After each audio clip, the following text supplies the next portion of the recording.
इस समोल्लास का मुख्य विषय है विद्या, अविद्या, बंध और मोक्ष। इस पर इस समोल्लास में चर्चा की जाएगी। यह एक मंत्र दिया है यजुर्वेद अध्याय 40 मंत्र संख्या 14। विद्यां च विद्यां च यस्तद्वेदो भयं सः अविद्यया मृत्युं तीर्त्वा विद्यया अमृतमश्नुते। जो मनुष्य विद्या और अविद्या के स्वरूप को साथ ही साथ जानता है वह अविद्या अर्थात कर्मोपासना से मृत्यु को तर्के विद्या अर्थात यथार्थ ज्ञान से मोक्ष को प्राप्त होता है। यहाँ पर अविद्या मृत्युम तीर्था शब्द का प्रयोग है, तो यहाँ पर अर्थ है अविद्या का कर्म की उपासना। कर्मोपासना करने से मृत्यु को तर्के और यथार्थ ज्ञान होने से व्यक्ति मोक्ष को प्राप्त होता है। अविद्या किसको कहते हैं, ये लक्षण अगर समझ में आ जाए तो बहुत सारे संकट दूर हो सकते हैं। जो समस्याएं हैं सारी की सारी दूर हो सकती हैं। यह अविद्या का जो लक्षण किया है महर्षि पतंजलि जी ने योग दर्शन में, उसको यहाँ पर स्वामी जी साक्षात उद्धृत कर रहे हैं। अनित्या शुचि दुखानात्मसु, अनित्या शुचि दुखानात्मसु नित्य शुचि सुखात्म ख्यातिर अविद्या। अनित्य, असुचि, दुख और अनात्म, अनात्म अर्थात जड़। अनित्य क्रम से 4 चीजें हैं इसमें। अनित्य है, असुचि माने अपवित्र है, और दुख है, और अनात्म, अनात्म माने जिसमें आत्मा नहीं है, वो जड़ वस्तु। इन 4 चीजों में क्रमशः नित्य, शुचि, सुख और आत्म ख्याति, आत्मा की अनुभूति, आत्म ज्ञान, आत्मा का मानना, ये अविद्या है। अनित्य पदार्थ को नित्य मानना, अपवित्र पदार्थ को पवित्र मानना, दुख को सुख मानना और जड़ को चेतन मानना, यह है अविद्या का लक्षण। योग दर्शनकार का ये सूत्र है, दूसरे पाद का 5वें नंबर का। जो अनित्य संसार और देह आदि में नित्य अर्थात जो कार्य जगत देखा सुना जाता है सदा रहेगा, सदा से है, योग बल से यही देवों का शरीर सदा रहता है, वैसी विपरीत बुद्धि होना। हनुमान जी अभी भी जिंदा है, अश्वत्थामा अभी भी जिंदा है, कृपाचार्य अभी भी जिंदा है। ये अनित्य में नित्य मानने की स्थिति है और ये अविद्या है। क्योंकि शरीर अनित्यानि शरीराणि विभवो नैव शाश्वतः, शरीर अनित्य है इसलिए कोई नित्य नहीं रह सकता है। जो महाभारत में कुछ कहानियों में हनुमान जी को भीम जी से मिला दे रहे हैं, अश्वत्थामा को कोई अभी मान रहा है, कोई अभी भी है। हनुमान जी साक्षात लेटे बैठे किसी किसी को कहीं कहीं मिल जाते हैं। तो ये अनित्य में नित्य की कल्पना करना है जो कि अविद्या है। दूसरा है अशुचि अर्थात मलमय स्त्री आदि के और मिथ्या भाषण, चोरी आदि अपवित्र में पवित्र बुद्धि करना। जो अपवित्र है, अशुचि है, उसको पवित्र मानना। तीसरा है अत्यंत विषय सेवन रूप दुख में सुख बुद्धि, व्यभिचारी हो जाने में सुख की अनुभूति करना, विषय सेवन करने में सुख की अनुभूति करना, जो वास्तव में दुख का कारण है। तो जो दुख का कारण है उसमें सुखानुभूति करना। जैसे व्यसन में हम लोग फंसे हुए रहते हैं, नुकसानदायक चीजें हैं, जानते हैं खराब हो सकती है, खराब है, लेकिन उसको भी खाने पीने में हम सुख की अनुभूति करते हैं, न मिले तो बेचैन हो जाते हैं। ये अविद्या है। और अनात्मा में आत्मबुद्धि करना अविद्या का चौथा भाग है। इस चार प्रकार के विपरीत ज्ञान को हम लोग अविद्या कहते हैं। अनित्य में नित्य मानना, अपवित्र में पवित्र मानना, दुख को सुख समझना और जड़ को चेतन या चेतन को जड़ समझना, यह अविद्या है। अर्थात वेत्ति यथावत् तत्वं पदार्थ स्वरूपम यया सा विद्या। वेत्ति जानता है यथावत जैसा का तैसा, तत्व माने सही सिद्धांत, पदार्थ के स्वरूप को, जिसके द्वारा उसे कहते हैं विद्या। और यया तत्व स्वरूपम न जानाति, जिसके द्वारा हम तत्व की बात को, सिद्धांत की बात को नहीं जानते हैं, नहीं जान पाते हैं। भ्रमात् अन्यस्मिन् निश्चिनोत, और भ्रम के कारण से दूसरे में दूसरा निश्चय करता रहता है, उसे अविद्या कहते हैं। जिससे पदार्थों का यथार्थ स्वरूप बोध होवे वह विद्या, और जिससे तत्व स्वरूप न जान पड़े, अन्य में अन्य बुद्धि होवे, वह अविद्या कहलाती है। अर्थात कर्म और उपासना अविद्या इसलिए है कि यह बाह्य और अंतर क्रिया विशेष नाम है, ज्ञान विशेष नहीं। इसी से मंत्र में कहा है कि बिना शुद्ध कर्म और परमेश्वर की उपासना के मृत्यु दुख से पार कोई नहीं होता। अर्थात पवित्र कर्म, पवित्र उपासना और पवित्र ज्ञान ही से मुक्ति, और अपवित्र मिथ्या भाषणादि कर्म, पाषाण मूर्ति आदि की उपासना और मिथ्या ज्ञान से व्यक्ति का बंधन होता है। कोई भी मनुष्य क्षण मात्र भी कर्म, उपासना और ज्ञान से रहित नहीं होता। इसलिए धर्म युक्त सत्य भाषण आदि कर्म करना और मिथ्या भाषण आदि अधर्म को छोड़ देना, ये मुक्ति का साधन है। धर्म युक्त सत्य भाषण आदि कर्म करना और मिथ्या भाषण आदि अधर्म को छोड़ देना, यही मुक्ति का साधन है। प्रश्न किया मुक्ति किसको प्राप्त नहीं होती? कह रहे जो बद्ध है। प्रश्न किया बद्ध कौन है? बद्ध माने बंधा हुआ। उत्तर दिया जो अधर्म अज्ञान में फंसा हुआ जीव है। अधर्म में अज्ञान में जो फंसा हुआ जीव है वही बद्ध है। तो बंध और मोक्ष स्वभाव से होता है वह निमित्त से होता है। निमित्त माने किसी कारण से, किसी साधन से होता है। तो कह रहे निमित्त से होता है, क्योंकि जो स्वभाव से होता तो बंध और मुक्ति की निवृत्ति कभी नहीं होती, क्योंकि स्वभाव छूटता नहीं, स्वभाव घटता नहीं है। इसलिए स्वभाव से जो होकर के निमित्त से है। प्रश्न किया न निरोधो न चोत्पत्तिर न बद्धो न च साधका न मुमुक्षुर न वै मुक्तिरित्येषा परमार्थता। ये मांडूक्योपनिषद पर श्लोक है। गौड़पादी कारिका प्रकरण 2 कांड 32। जीव ब्रह्म होने से वस्तुतः जीव का निरोध, अर्थात न कभी आवरण में आया, न जन्म लेता, न बधाए, और न साधक अर्थात न कुछ साधना करने हारा है, न छूटने की इच्छा करता है, न इसकी कभी मुक्ति होती है। क्योंकि जब परमार्थ से बंध ही नहीं हुआ तो मुक्ति क्या?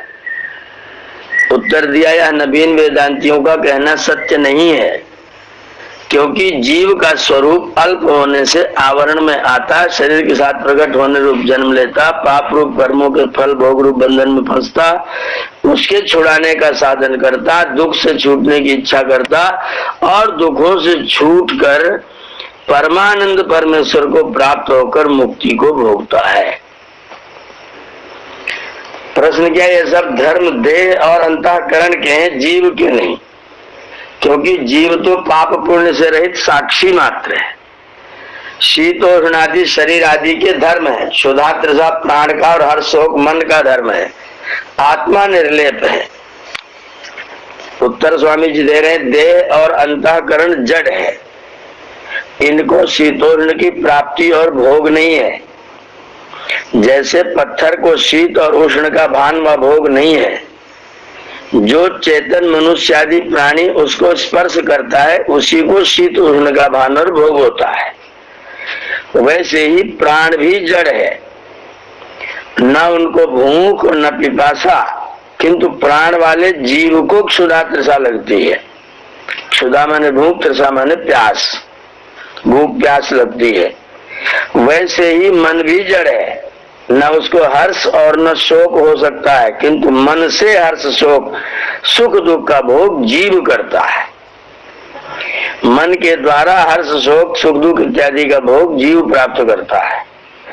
जैसे बहिष्करण श्रोत्र आदि इंद्रियों से अच्छे बुरे शब्द आदि विषयों का ग्रहण करके जीव सुखी या दुखी होता है, वैसे ही अंतःकरण अर्थात मन बुद्धि चित्त अहंकार से संकल्प विकल्प निश्चय स्मरण और अभिमान का करने वाला जीव है। इसको बहुत स्पष्टता समझने की आवश्यकता है।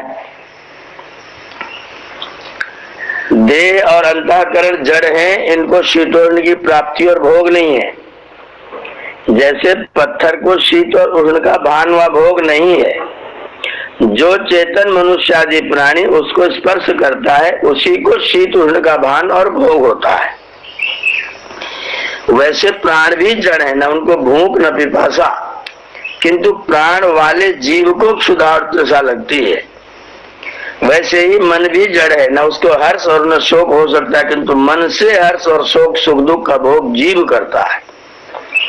जैसे बहिष्करण श्रोत्रादि इंद्रियों से अच्छे बुरे शब्दादि विषयों का ग्रहण करके जीव सुखी दुखी होता है, वैसे ही अंतःकरण अर्थात मन बुद्धि चित्त अहंकार से संकल्प विकल्प निश्चय स्मरण अभिमान का करने वाला जीव है। जैसे तलवार आदि किसी शस्त्र से किसी को मारने व रक्षा करने वाला दंड और मान्य का भागी कर्म का कर्ता होता है, तलवार नहीं होती। वैसे ही देहेंद्रिय अंतःकरण और प्राण रूप साधनों से अच्छे बुरे कर्मों का कर्ता जीव सुख दुख का भोगता होता है। जीव कर्मों का साक्षी नहीं किंतु करता है। कर्मों का साक्षी तो एक परमात्मा है। जो कर्म का करने वाला जीव है वही कर्मों में लिप्त होता है, वह ईश्वर साक्षी नहीं। प्रश्न किया जीव ब्रह्म का प्रतिबिंब है। ये सब प्रश्न बहुत आते हैं। जीव ब्रह्म का प्रतिबिंब है। जैसे दर्पण के टूटने फूटने से बिंब की कुछ हानि नहीं होती, इसी प्रकार अंतःकरण में ब्रह्म का प्रतिबिंब जीव तब तक है जब तक वह अंतःकरणोपाधि, जब अंतःकरण नष्ट हो गया तब वो जीव मुक्त है। उत्तर यह बालकपन की बात है, क्योंकि प्रतिबिंब साकार का साकार में होता है। तर्क देखिएगा, प्रतिबिंब छाया, तो जो छाया होती है वो साकार का साकार में होती है। धरती साकार है उस पर होती है और मूर्ति साकार है उससे होती है। तो साकार का साकार में होता है। जैसे मुख और दर्पण आकार वाले हैं और पृथक भी हैं, प्रतिबिंब नहीं हो सकता है, दो होंगे तभी प्रतिबिंब होगा। तो ब्रह्म निराकार सर्वव्यापक होने से उसका प्रतिबिंब हो ही नहीं सकता है। ये बहुत सुंदर तर्क है, इस पर मनन कीजिएगा। इन्होंने उदाहरण देते हैं, जैसे शीशा फूट जाता है तो 1 फीट के शीशे में मुंह दिखाई देता है, और अगर 1-2-4 सेंटीमीटर का भी शीशा मिल जाए तो उसमें भी कुछ न कुछ दिखाई देगा, उसमें चित्र दिखाई देता है। तो दर्पण के टूटने फूटने से बिंब की कुछ हानि नहीं होती, मैंने चित्र फिर भी आता है, दिखाई देता है। इसी प्रकार अंतःकरण में ब्रह्म का प्रतिबिंब जीव तब तक है जब तक अंतःकरणोपाधि है। ये कह रहे थे। इसका उत्तर स्वामी जी कह रहे हैं कि प्रतिबिंब साकार का साकार में होता है।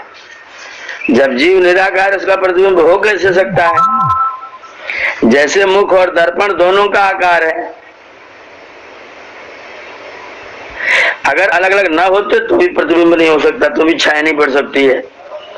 छाया तब पड़ेगी जब जिस पर पड़ेगी वो भी साकार होगा, जिसकी पड़ेगी वो भी साकार होगा। ब्रह्म निराकार सर्वव्यापक होने से उसका प्रतिबिंब हो ही नहीं सकता। प्रश्न कर रहे हैं, देखो गंभीर स्वच्छ स्थिर जल में निराकार और व्यापक आकाश का आभास पड़ता है, इसी प्रकार स्वच्छ अंतःकरण में परमात्मा का आभास है।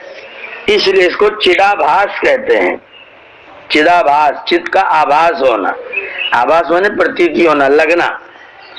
उत्तर दिया, ये बाल बुद्धि का मिथ्या प्रलाप है, क्योंकि आकाश दृश्य नहीं तो उसको आंख से कोई भी नहीं देख सकता। जब आकाश से स्थूल वायु को आंख से नहीं देख सकता तो आकाश को क्यों कर देख सकेगा? प्रश्न क्या है, जो ऊपर को नीला और धुंधला दिखता है वो आकाश नीला दिखता है वा नहीं? उत्तर दिया नहीं। तो वह क्या है? तो बोले अलग अलग पृथ्वी जल और अग्नि के तसरेणु दिखते हैं, उसमें जो नीलता दिखती है वो अधिक जल, जो बरसता है सो वही नील, जो धुंधला दिखता है वो पृथ्वी से धूल ही उड़कर वायु में घूमती है वह दिखती है, और उसी का प्रतिबिंब जलवा दर्पण में दिखता है, आकाश का कभी नहीं दिखता है। प्रश्न क्या, जैसे घटाकाश, मठाकाश, मेघाकाश, मादाकाश के भेद व्यवहार में होते हैं। घटाकाश माने घड़े के अंदर का आकाश, खाली स्थान। मठाकाश माने कमरे के अंदर का आकाश, खाली स्थान। मेघाकाश माने मेघ में जो आकाश है छिद्र है वो, और महादाकाश माने सुविशाल आकाश जिसमें सब लोग लोकांतर भ्रमण करते रहते हैं। तो इस भेद से व्यवहार में होते हैं। वैसे ही ब्रह्म के ब्रह्मांड और अंतःकरण उपाधि के भेद से ईश्वर और जीव नाम होता है। जब घटादि नष्ट हो जाते हैं तो महाकाश भी कहता है। उत्तर दिया, ये भी बात अविद्वानों की है, क्योंकि आकाश कभी छिन्न भिन्न नहीं होता। व्यवहार में भी घड़ा लाओ इत्यादि व्यवहार होते हैं, कोई नहीं कहता घड़े का आकाश लाओ। घड़े का आकाश, घटाकाश कोई नहीं मंगाता, घड़ा ही सीधा मंगाते हैं। इसलिए यह बात ठीक नहीं है।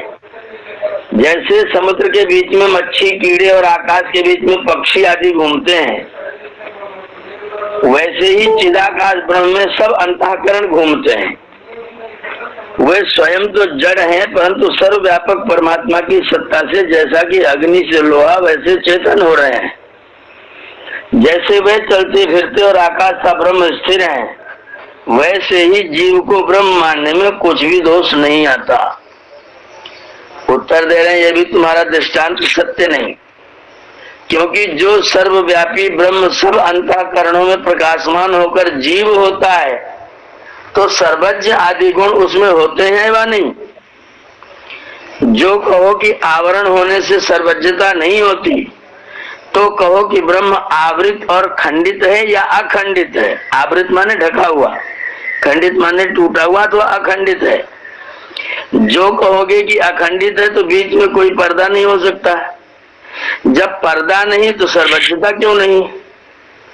जो कहो कि अपने स्वरूप को भूलकर अंतःकरण में ब्रह्म फंस गया, तो ब्रह्म नित्य मुक्त नहीं। और ब्रह्म अंतःकरण के साथ चलता है वा नहीं?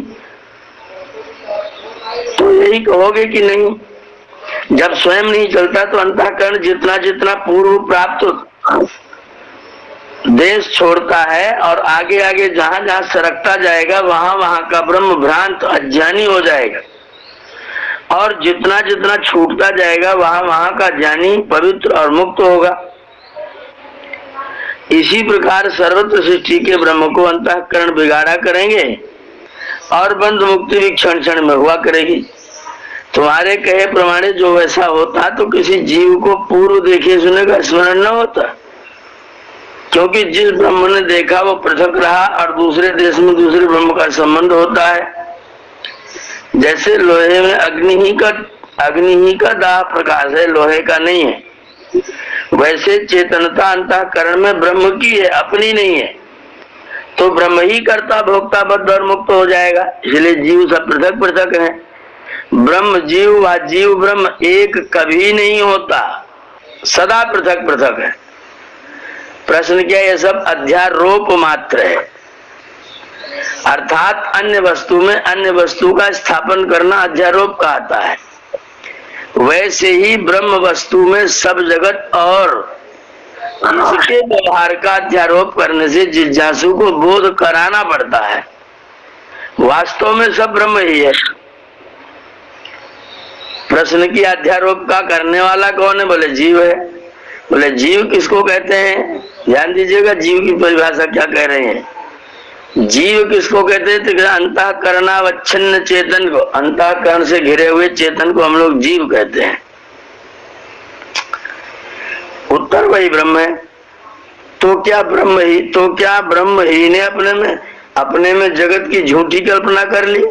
उत्तर दिया, हो, ब्रह्म की इससे क्या हानि है? प्रश्न किया, जो मिथ्या कल्पना करता है क्या वो झूठा नहीं होता? उत्तर दिया नहीं, क्योंकि जो मन वाणी से कल्पित व कथित है वो सब झूठा है। प्रश्न किया फिर मन वाणी से झूठी कल्पना करने और मिथ्या बोलने वाला ब्रह्म कल्पित और मिथ्यावादी हुआ व नहीं हुआ? तो कहा हाँ, हमको इष्टापत्ति है। इष्टापत्ति का मतलब हमको जो कह रहे हो स्वीकार है। कह रहे वाह अरे झूठे वेदांती हो, तुमने सत्य स्वरूप, सत्य काम, सत्य संकल्प परमात्मा को मिथ्याचारी कर दिया। क्या ये तुम्हारी दुर्गति का कारण नहीं है? किस उपनिषद सूत्र व वेद में लिखा है कि परमेश्वर मिथ्या संकल्प और मिथ्यावादी है? क्योंकि जैसे किसी चोर ने कोतवाल को दंड दिया, अर्थात उलट चोर कोतवाल को दंडे, इस कहानी के सदृश तुम्हारी बात हुई। या तो बात उचित है कि कोतवाल चोर को दंडे, परंतु ये बात विपरीत है कि चोर कोतवाल को दंड देवे। वैसे ही तुम मिथ्या संकल्प और मिथ्यावादी होकर वही अपना दोष ब्रह्म में व्यर्थ लगाते हो। जो ब्रह्म मिथ्या ज्ञानी, मिथ्यावादी, मिथ्याकारी होवे तो सब अनंत ब्रह्म वैसा ही हो जाए, क्योंकि वह एकदम वह एक रस है। सत्य स्वरूप मिथ्याकारी होने से तो अनंत ब्रह्म वैसा ही हो जाए, क्योंकि वो एक रस है। सत्य स्वरूप, सत्य नामनी, सत्यवादी और सत्यकारी है। ये सब दोष तुम्हारे हैं, ब्रह्म के नहीं। जिसको तुम विद्या कहते हो अविद्या और झूठा अध्यारोप है, क्योंकि आप ब्रह्म न होकर अपने को ब्रह्म और ब्रह्म को जीव मानता। जीव मानना या अविद्या और मिथ्या ज्ञान। ब्रह्म न होकर अपने को ब्रह्म और ब्रह्म को जीव मानना विद्या और मिथ्या ज्ञान नहीं तो क्या है? जो सर्वव्यापक वह परिच्छिन्न, अज्ञान और बंध में कभी नहीं गिरता, क्योंकि अज्ञान परिच्छिन्न एक देशी है। अल्प अल्पज जीव में होता है, सर्वज्ञ सर्वव्यापी ब्रह्म में ऐसा नहीं हो सकता। इसलिए जो सिद्धांत मान रखा ईश्वर जीव अंश अविनाशी, ये सब बीमारी वाले सिद्धांत है, ये वास्तविक तथ्य नहीं है और तृत्ववाद ही है। ऐसा नहीं कि सब कुछ परमात्मा ही है, वही अज्ञानी होकर जीव हो जाए, वही ज्ञानी होकर मुक्त हो जाए। अज्ञानी होगा तो अखंड नहीं रहेगा। तो ऐसे तमाम तरह की शंकाएं उठ खड़ी होंगी। इसलिए इसको सत्य रूप में ब्रह्म को स्वीकार करके और उसके अनुसार उसकी पूजा उपासना की जानी चाहिए। ये नियम है। अब आगे मुक्ति और बंध का वर्णन करेंगे, इसके बारे में हम लोग कल चर्चा करेंगे। मुक्ति और बंध क्या चीज है।